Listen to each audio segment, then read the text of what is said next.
대학에 딱 들어갔을 때 제일 기대하고 기뻤던 것이 바로 이제부터 나는 자유롭게 생활할 수 있다 하는 것이 있습니다. 고등학교 교훈이요, 근면, 성실 이런 거였습니다. 대학교 가니까 교훈이 진리, 자유, 요한복음 8장 32절에 진리를 알지니 진리가 너희를 자유케 하리라. 제가 다닌 대학교의 그 교훈입니다. 야, 역시 대학은 자유로운 곳이구나 이렇게 생각을 했습니다.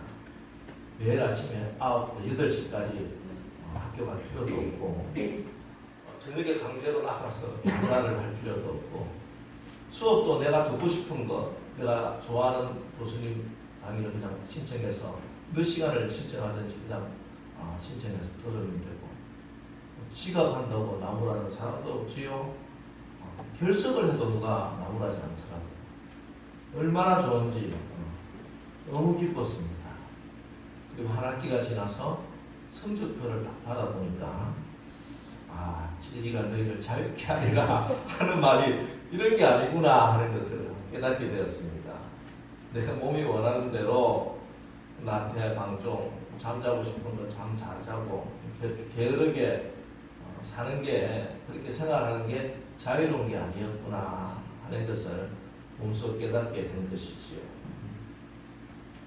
바울은 고린도 교회에 보내는 편지에서 이렇게 말씀합니다. 주는 영이시니 주의 영이 계신 곳에는 자유가 있느니라. 주의 영, 성령이 계신 곳에 자유가 있다. 그런데 생각해 보면요, 성령은 모든 곳에 다 계십니다. 그죠? 그러면은 이 세상 모든 곳이 다 자유가 있느냐 하는 문제예요. 사창가나 술집이나 병원 이런 데는 자유함이 없습니다. 감옥에도 자유가 없지요. 자유가 없는 동네도 있고 나라도 있고요. 심지어 교회도 자유함이 없는 교회들이 있을 수가 있어요. 그렇기 때문에 여기 바울이 주의 영이 계신 곳에는 자유가 있다 이 말을 정확하게 번역하면은 성령이 주인이 되신 그곳에는 자유함이 있다 이렇게 번역이 돼야 됩니다. 나의 육신의 쾌락이나 욕심이나 게으름이나 방종이 주인이 되는 그곳이 아니라 진리의 영이신 성령께서 주인이 되시고 성령의 다스림을 받고 성령의 인도함을 받는 그곳에 자유함이 있다 이런 말씀이지요. 대부분의 그래서 술집이나 감옥 같은 데 성령이 다스리고 주인이 되시고 그러기는 힘듭니다. 그래서 자유함이 없는 곳이에요. 그러나 가정이나 교회에 또 심지어 감옥이라 할지라도 만일 그곳에서 성령의 인도함을 받는 사람들이 그곳에 있다면 그곳은 자유함이 있습니다. 옛날에 2차 대전 때 아우슈비츠 그런 수용소나 이런 곳에서도 자유함을 누린 사람들이 있잖아요. 감옥에 갇혀서도 자유함을 누린 그곳은 환경은 자유함이 없는데 그곳에 성령께서 다스려 주시고 성령의 진리의 말씀에 순종하는 그 사람들 사이에는 자유함을 누리게 된다는 거죠. 누가복음 13장에 보면은 예수께서 안식일에 한 회당에서 말씀을 가르치고 계시는데 거기에 18회 동안이나 귀신이 들려서 앓으며 꼬부라져 조금도 펴지 못하는 한 여인이 있었습니다. 이 여인은 몸이 자유하지 못했어요.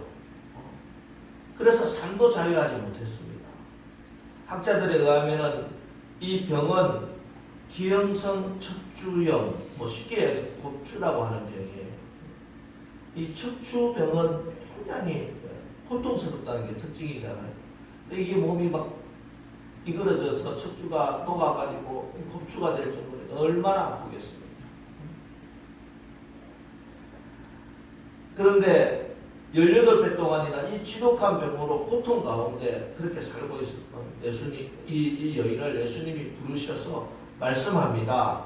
여자여, 내가 내 병에서 놓였다.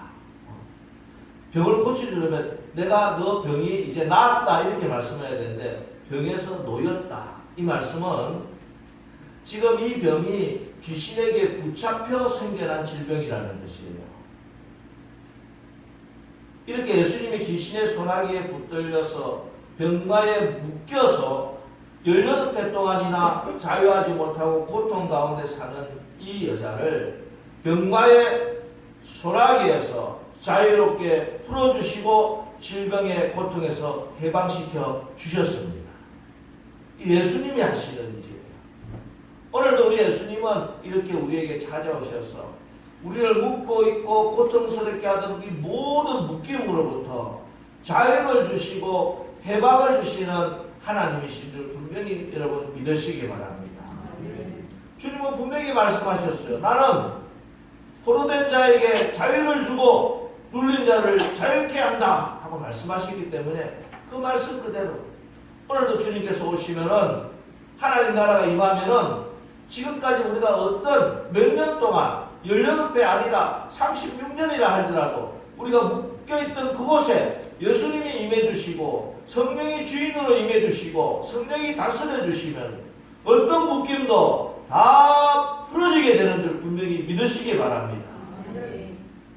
오늘 이 예배 시간이 그런 축복의 자리가 되기를 원합니다. 주님께서 함께 하셔서 지금 나를 묶고 있는 것이 무엇인지 발견해 주시고 발견케 하고 또 그것을 주님의 말씀에 의지해서 풀어버리는 그런 축복의 자리, 능력의 자리가 되시기를 주님의 이름으로 축원합니다. 오늘 예수님께서 사랑하는 나사로가 죽었습니다. 예수님께서 그곳에 도착했을 때는 이미 죽어서 나흘이나 지나서 온몸이 썩어서 냄새가 날지.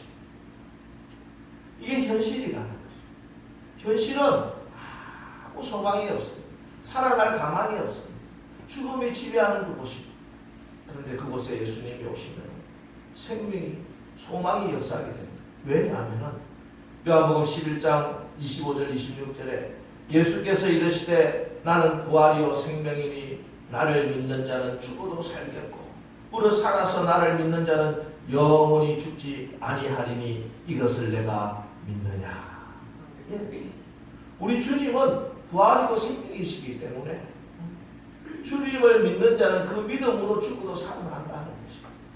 어떤 죽음과 같은 상황이라 할지라도 우리가 믿음으로 반응하는 그곳에 가면은 그곳에서 하나님의 생명이, 소망이, 부활의 역사가 일어나게 되는 것이에요.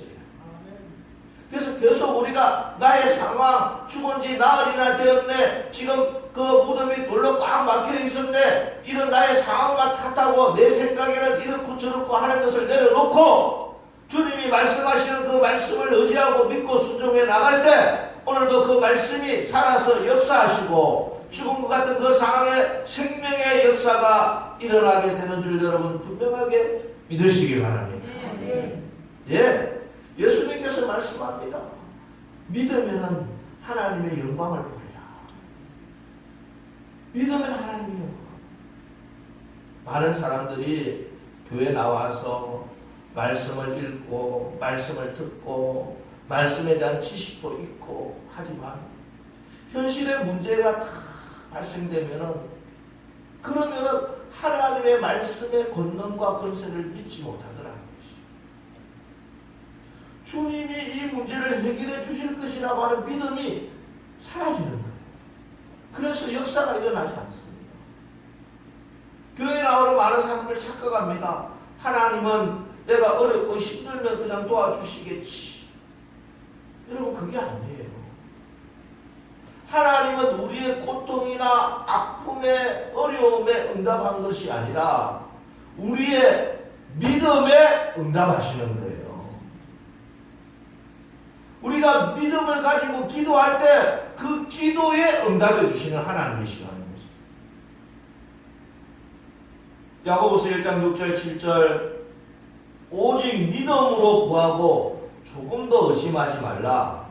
의심하는 자는 무엇이든지 주께 얻기를 생각하지 말라. 믿음으로 구하고 믿음으로 기도하는 곳은 하나님이 역사하신다고. 그런데 믿음이 없이는 하나님의 역사를, 하나님의 영광을 보일 수가 없다는 것이에요. 여러분, 어떤 상황이 여러분 앞에 펼쳐진다 할지라도 여러분 믿음으로 하나님께 나가시기 바랍니다. 우리 주님께 믿음의 기도를 올려드리시기 바랍니다.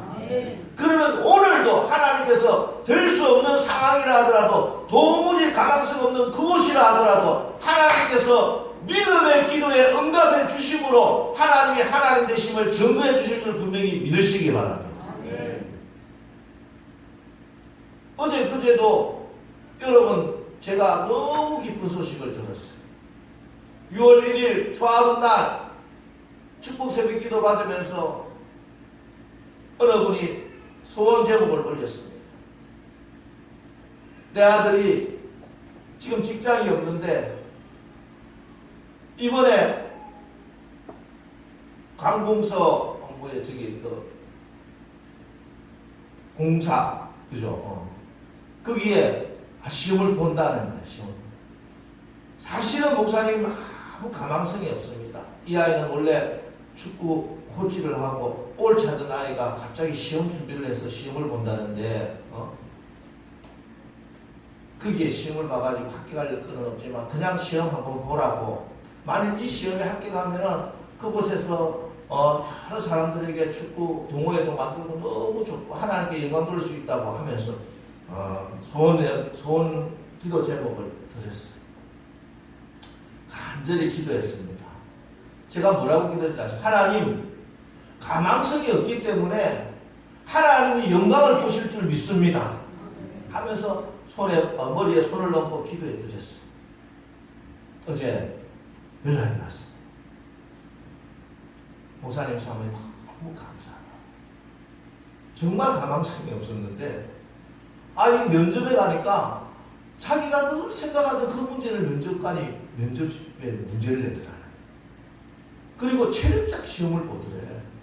축구 코치니까 당연히 1등을 해가지고 당당하게 정식 직원으로 합격을 해서 하나님께 영광 돌린다고 어제 바로 저한테 메시지가 왔습니다. 할렐루야. 네. 우리 살아계신 하나님께 영광이 받고 여러분 하나님은 지금도 살아계십니다. 아무리 가망성이 없는 그곳이라 할지라도 살아계신 하나님을 믿고 기도하고 나갈 때 살아계신 하나님은 하나님이 하나님 되심을 여러분들의 문제 가운데 기도 응답해 주심으로 하나님께서 여러분을 간증의 주인공이 되게 해주실 줄 분명히 믿으시기 바랍니다. 그런데 우리가 예수 믿어 생명을 얻었는데 문제가 있습니다. 나사로가 살아났는데 문제가 생겼어요. 어떤 문제냐? 죽은 자가 수족을 배로 동인 채로 나오는데 그 얼굴은 수건에 쌓였더라. 여러분, 우리가 구원받은 것은 생명을 받은 것입니다. 여러분이 느껴지든지 느껴지지 않든지 내가 예수님을 구주로 영접하는 순간 우리 안에 생명이 있습니다. 절대로 누가 여러분을 지옥에 끌고 가지 못해요. 여러분 하나님의 자녀입니다. 내 안에 생명이 있습니다. 여러분 믿으시기 바랍니다. 자, 그런데 우리의 삶 속에 그런 생명의 풍성한 삶을 살 수 있느냐 못하느냐는 또 다른 차원의 문제라는 것입니다. 마귀는 우리 영혼을 지옥으로 끌고 갈 수는 없어요. 그런데 우리의 삶을 지옥처럼 만들 수는 있다는 것을 아셔야 됩니다. 어떻게? 우리의 삶을 자꾸 묶어버리는 거예요. 우리의 생각을 묶어버리고요. 우리의 육체를 묶어버리고 우리의 관계들을 묶고 우리의 물질을 묶어버림으로 우리의 삶을 지옥처럼 만들어요. 여러분, 이때 우리가 기억해야 될 말씀이 있습니다. 왜 내가 예수 믿어 하나님의 자녀가 되었음에도 불구하고 나에게는 자유함과 기쁨과 감사와 행복과 하나님 믿는다고 하면서 나에게는 평생 하나님이 나에게 역사하셨다고 하는 간증들이 하나 없느냐? 계속 묶여있었어요. 묶여있으니 나의 삶을 통해서 활발하게 역사하시는 성령의 역사를 전달할 수가 없다는 것입니다.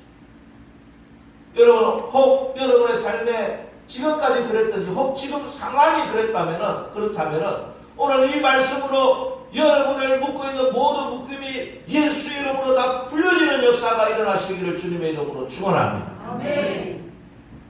풀어놓아 다니게 아직도 우리를 묶고 있는 우리 수종을 손과 발을 묶고 있는 것이 무엇이든지 다 풀어놓아 다니게 해야 돼. 여러분, 주님께서 우리에게 주신 말씀이 있기에 이 말씀에 동의하시고 이 말씀을 시인하시고 이 말씀을 믿음으로 받아 선포하시고 기도하시기 바랍니다. 하나님의 말씀은 지금도 살아 역사하시는 줄 분명히 믿으시기 바랍니다. 자, 그러면은 우리가 이 말씀에 순종하여 풀어놓아야 할 것이 무엇인가? 구체적으로 한 세 가지를 살펴보고, 첫 번째로 우리의 과거를 풀어놓아야 돼요. 과거. 우리가 구원받았다고 하는 것은 나의 과거가 나의 미래를 결정하지 않는다는 것입니다. 복음은 나의 과거가 나의 삶을 결정하는 것이 아니라 예수님이 하신 그 일이 하나님의 약속의 말씀이 나의 미래를 이끌고 결정한다는 것이 복음이에요. 그래서 기쁜 소식이고 복음인 것입니다. 예수 안에서 여러분이 지금까지 과거에 있었던 모든 죄와 상처와 아픔들이 다 치유함을 받고 사함을 받은 줄 분명히 믿으시기 바랍니다. 그리고 여러분, 이 주님이 주시는 복음을 시인하고 받아들이고 이렇게 고백하십시오. 이제부터 나의 아픈 기억은 예수 이름으로 다 치유함을 받았도다. 이제부터 나를 파멸시키는 과거의 기억이 나를 이끄는 것이 아니라 나를 용서하시고 용납하시는 그 예수님의 말씀을 내가 받고 나도 나를 용납하노라. 나는 이제 나를 축복해 주시는 하나님의 약속의 말씀을 붙들고 당당하게 걸어나겠다, 나가겠다 하고 여러분 선포하고 나가십니다. 적극적으로 만나면 목사님, 내가 10년 전에요, 내가 옛날에요, 자꾸 옛날 이야기만 하십니다. 그 상처를 아직도 내가 잊지를 못하겠어요. 안 되겠어요. 큰일 날 일입니다. 물론 아픔이 있고 상처가 있어서 그것이 나를 힘들게 할 때가 있지요. 그러나 그것 붙들고 5년이고 10년이고 그렇게 살 수는 없지 않습니까? 여러분, 오늘 주님 말씀하십니다. 혹 여기에 과거의 아픔으로 상처로 힘들어하는 나의 자녀들이 있느냐? 이 시간 내가 너를 낫게 해주고 치료하고 싸매줄 테니 너의 과거의 그 아픔을 다 풀어놓아 다니게 하라. 풀어놓아 다니게 하라. 이제는 너의 삶을 나의 축복의 삶으로 이끌림을 받도록 하라. 주님 말씀하고 계십니다. 어떤 분은요, 죄 지은 건 회개하는데 매마다 동일한 10년 전에 그 회개 오늘도 또 하고 또 하고. 그냥 그게 회개가 아니에요. 회개는 내가 잘못했다고 후회하는 게 회개가 아닙니다. 그건 회개가 아니에요. 이미 나를 용서해 주심을 믿고 예수님께 돌아가는 것이 회개라는 것이에요. 주님이 여러분이 과거에 어떤 일을 행했다 하더라도 주님의 사랑의 말씀을 믿고 주님 앞에 시인하고 나의 과거를 다 용서해 주신다는 것을 여러분 받아들이시기 바랍니다. 주님의 말씀 앞에 예수님이 나를 용서했으니 감사합니다.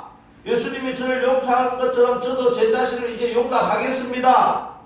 나는 주님 안에 새로운 피조물입니다.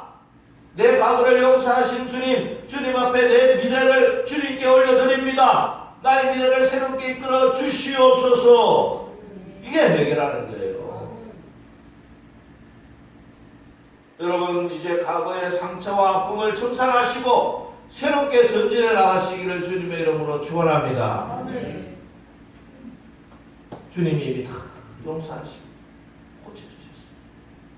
이제는 나도 나를 용서하고 받아들이세요. 그리고 또 나에게 상처 준 그 사람도 이제 다 용서하시기. 내 감정이 그렇게 되지 않아도 하나님 말씀을 의지해서 내 입으로 시인하고 선포하시기 바랍니다. 내가 시인하면 내 마음이 따라오는 거예요. 내 감정이 따라오는 거예요. 하나님의 말씀을 믿음으로 영광을 보게 되는 것입니다. 큰 아픔이 있는 분들이 다 있습니다. 여러분, 제가 이제 목회를 하고 신방도 가고 상담도 해보면은 다 자기만 큰 아픔을 있는 사람이야. 그런데 전부 누구나 다 가지고 있어요. 누구든지.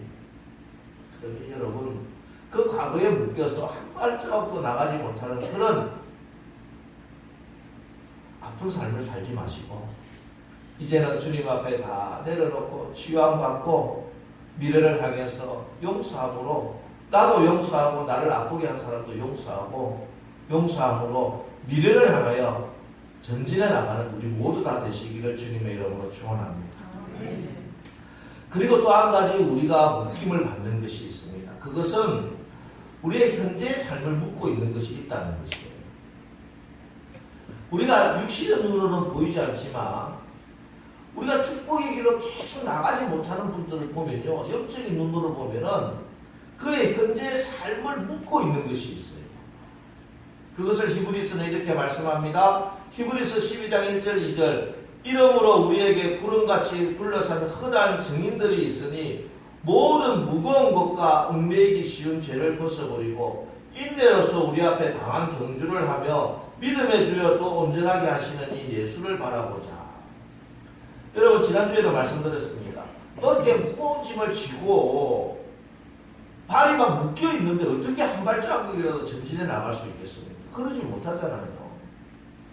어깨에 무거운 짐을 던져버리고 나의 발목을 묶고 있던 이것을 풀어버려야 앞으로 나갈 수가 있는 거예요. 그 전에 남대문 시장인가 거기서 한 번 광경인데요. 어떤 사람이 젊은이가 자전거를 가지고 그 남대문 시장 차하고 막 사람들 사이를 막 비집고 막 헤쳐나가려고 막 가는데 차들이 팡팡팡팡 그래요. 나가지를 못하는 거예요. 왜 그러냐 보니까 자전거만 가는 게 아니라 자전거 뒤에 이게 우유통을 닮은 이 리어카가 달려있는 거예요. 이 자전거에는. 자전거를 홀쭉해가지고 사서 빠져나갈 수 있는데 이 리어카가, 큰 리어카가 달려있으니 이게 나갈 수가 없잖아요. 우리에게 달려있는 것이 있으면요, 나는 아무 문제가 없는 것 같은데 왜 내가 못 나가는가 그런 생각할 게 아니라니까. 내 뒤에 지금 리어카가 크게 달려있으면 이것 때문에 못 나가는 게, 이게 자유함이라고 하는 것을 이렇게 이해를 해야 됩니다. 여러분, 혹시 나의 지금 어깨에 내 뒤에 큰 짐이 달려 있습니까? 근심, 염려, 걱정들. 지난주에 말씀처럼 애굽의 수치를 잘라버려야 돼요. 무거운 짐을 지고 그 짐을 떨어뜨리지 않기 위해서 계속 끙끙거리고 그거 메고는 갈 수가 없는 것입니다. 인내로 참아 나가야 되는데 아무리 인내가 있다도 그 짐 때문에 인내가 안 된다니까요. 짐을 무조건 참는 게 인내가 아니에요. 나를 지금 묶고 있는 게 무엇인지를 알아야 되는 것이. 그래서 묶고 있는 것을 풀어버려야 돼요. 애굽의 수치를 잘라내버려야 돼요. 굴려버려야 돼요. 여러분, 근심 걱정 주님 말씀합니다. 어깨에 짊어지고 있는 모든 염려 걱정 것이 다 하나님께 맡기고 굴려버리시기를 주님의 이름으로 축원합니다. 그리고 우리 발목을 메고 있는 것이 있어요. 죄라고 말씀하고 있습니다. 이게 죄라고 하는 미끼를 낚싯대 그리고 마귀가 우리 앞에 보여주는데 이것을 덥석 무는 순간 그때부터는 이 물고기가 낚싯대 마음대로 왔다 움직이듯이 우리의 인생이 그렇게 끌려다닐 수밖에 없어요. 죄를 한번 물기 시작하면 이것을 끊어버려야 돼요. 끊어버려야 돼요. 근데 어떤 분들은요, 자꾸 회개하고 똑같은 죄를 또 짓고 또 회개한다고 하고 눈물 흘리는데 또 짓고 또 짓고 그러는 분들이 있어요. 이 회개가 지금 뭐가 잘못되고 있는 거예요. 후회는 안 돼. 이래서 내가 뭐 하나님 한심스럽다. 이렇게 안 살아야지 했는데 또 그렇게 사는 게 있어요. 산다는 것이. 여러분, 회개는요, 후회하는 게 아니에요. 회개는 방향입니다. 방향. 내가 지금 무엇을 바라보느냐의 문제라는 것이죠. 환경을 바라보고 나의 삶을 바라보고 내 처지를 자꾸 바라보면 절대로 그것을 물지 않을 수가 없어요. 모든 사람은 다 그 죄에 넘어질 수밖에 없다. 특히 마귀가 주는 그 미끼라는 것은 내가 가장 약한 부분을 공격하기 때문에 반드시 무너지게 돼 있어요. 근데 그 미끼를 여기를 바라보고 내가 안 넘어가야지, 저 안 물어야지 해가지고는 절대로 해결이 안 된다는 거죠. 무엇을 바라봐야 됩니까? 믿음의 주여 또 온전하게 계시는 예수를 바라보시기를 바랍니다. 내 앞에 예수님이 안 보이면 모든 사람은 다 무너집니다. 그가 아무리 많이 배웠고 아무리 기도를 많이 했고 아무리 신령한 사람이라 할지라도 그 앞에 예수님이 안 계시면 누구든지 무너지게 됩니다. 그렇게 위대하게 사역을 하시고 큰 목회를 하시던 목사님들이 한순간에 무너집니다. 왜 그렇습니까? 그 순간에 예수님이 안 보이시기 때문에 그 죄에 무너집니다. 여러분, 날마다 예수님 바라보시기 바랍니다. 죄의 유혹이 왔을 때 내가 저 죄를 물리쳐야지, 내가 저기 넘어지지 말아야지, 그런 생각하시지 마시고 예수님을 부르시기 바랍니다. 예수님 하고 예수님을 부르시고 십자가에 달린 예수님을 바라보시기 바랍니다. 그럴 때 우리가 죄에 무너지지 않고 넘어지지 않고 죄를 이기고 나갈 수 있는 능력을 주님께서 주실 것입니다. 마지막으로 우리의 미래에 대한 두려움도 풀어놔야 됩니다. 유기성 목사님, 예수님의 사람, 저희들 지금 이제 수요일날 공부를 하고 있는데, 거기에 나오는, 내용입니다. 목사님, 장모님, 즉, 이제 박리부가 사모님의 아버지 되시는 분이시죠. 그 이제 어머니 이야기인데, 아버지 이야기가, 어머니, 장모님이 어머니 이야기인데, 목사님의 장인, 리부가 목사님의 아버지가 종교교회 담임 목사였습니다. 종교교회는 아주 우리 감리교에서 아주 서울에 오래된 전통의 또 큰 교회입니다. 거기에 담임 목사님으로 가셨는데 40대 젊은 나이로 간암으로 돌아가십니다. 목사님은 장인어른을 본 적이 없죠. 리부가 목사님이 고3 때였다고 합니다. 남편 목사님이 간암으로 세상을 떠나고 장례식을 치르고 나고 사모님이 홀로 집에 돌아왔는데 그때야 이제 실감이 나더라고요. 정말 나는 이제 혼자구나. 슬픔과 외로움이 밀려오는데 아이들을 보니까 이제 고3, 리부가 목사님 고3인데 중간에 둘이 있고 막내는 지금 초등학교 1학년입니다. 막막한 심정 얼마나 오죽하겠습니까? 사남매 남겨놓고 남편은 세상을 떠났고 사택도 이제 곧 비워줘야 되니 집도 없고 사모님이 기술이 있어요. 직장을 가지겠어요. 막막하더라.